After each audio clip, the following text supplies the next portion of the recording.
যুক্তরাষ্ট্রের লুইজিয়ানা অঙ্গরাজ্যের নিউ অর্লিন্সের শহরের বুরবন স্ট্রিটে বর্ষবরণ উৎসব চলাকালে গাড়ি হামলাকারী শামসুদ্দিন জব্বারের পরিচয় ও অতীত সম্পর্কে তথ্য সংগ্রহ করেছে এফবিআই। তারা জানিয়েছে, শামসুদ্দিন মার্কিন সেনাবাহিনীতে 10 বছর চাকরি করেছেন। তবে কিভাবে তিনি উগ্রবাদে জড়ালেন তা এখনও স্পষ্ট নয়। গত বুধবার রাত 3:15টার দিকে বুরবন স্ট্রিটে একটি পিকআপে ট্রাক নিয়ে হামলা চালান শামসুদ্দিন। এরপর গাড়ি থেকে নেমে আগ্নেয়াস্ত্র দিয়ে গুলি বর্ষণ শুরু করেন। পুলিশের পাল্টা গুলিতে তিনি নিহত হন। এই হামলায় অন্তত 15 জন নিহত হয়েছেন।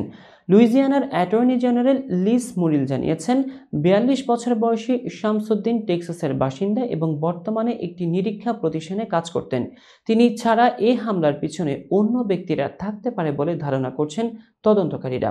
এফবিআই এর উপসহকারী পরিচালক ক্রিস্টোফার রাইয়া জানিয়েছেন, হামলার আগে শামসুদ্দিন কিছু ভিডিও ধারণ করেন যেখানে তাকে আইএসের প্রতি সমর্থন জানাতে দেখা যায়। উদ্ধারকৃত প্রমাণে নিশ্চিত হওয়া গেছে যে তিনি আইএসের উগ্রবাদে বিশ্বাস করতেন। শামসুদ্দিনের সৎ ভাই আব্দুল জব্বার জানিয়েছেন, তিনি একসময় ইসলাম ধর্ম ত্যাগ করেছিলেন এবং সম্প্রতি আবার গ্রহণ করেন। তবে কিভাবে উগ্রবাদে জড়িয়েছেন তা তাদের অজানা। এফবিআই এর সাবেক এজেন্ট আলী সৌফান বলেন, শামসুদ্দিন একজন দেশপ্রেমিক থেকে উগ্রবাদে জড়ানো ব্যক্তি। তার বয়স ও অভিজ্ঞতা থেকে অন্যান্য আইএস যোদ্ধাদের থেকে আলাদা করেছে।